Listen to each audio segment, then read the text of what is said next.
कळतंय का तुला?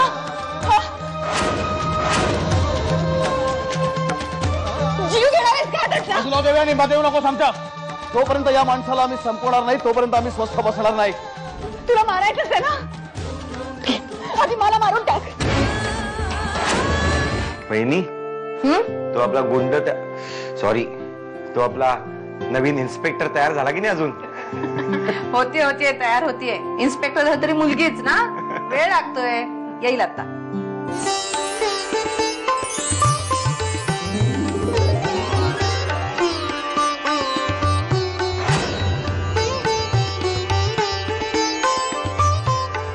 मूर्खपणा करू नको देव्याने. बाजूला. मूर्खपणा मी नाही, तू करतोस. बाजूला देव्याने.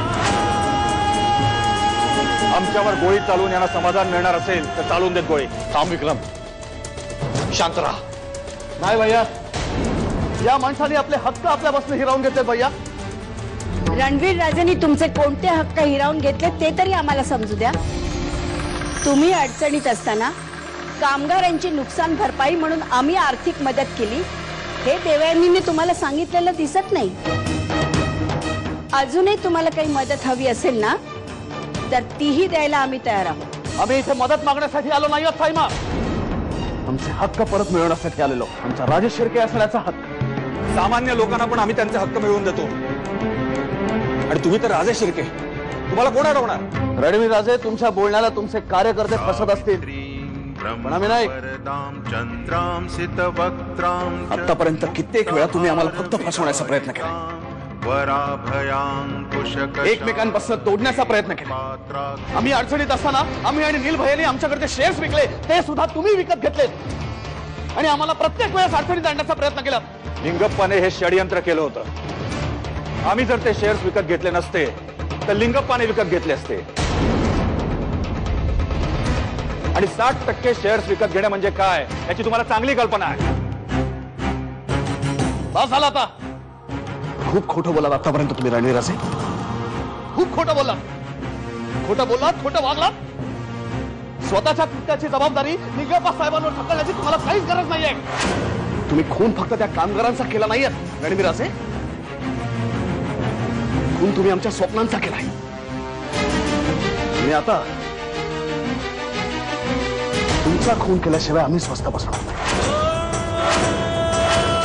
विक्रम भाऊजी, काय करताय तुम्ही? कला विद्या नायकं मोक्षकारकम् मुच्यते सर्व पापेभ्यः परब्रह्माधिगच्छति. ठीक आहे बहिणी, बस तुमच्यासाठी या माणसाला मी जीवदान देतो.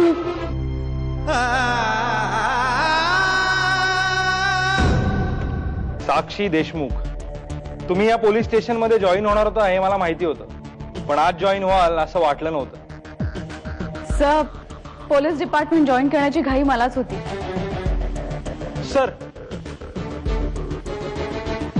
सब इन्स्पेक्टर साक्षी देशमुख. हे कदम सर, या पोलीस स्टेशनचे इन्चार्ज. सर, माझं जॉईनिंग लेटर.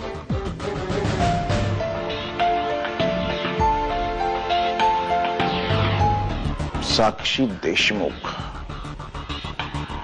मला तुझ्याशी बोलायचंय. या घरावरचा आमचा हक्क तो आम्ही कधीच सोडणार नाही. आम्ही या घरात राहणार आहोत.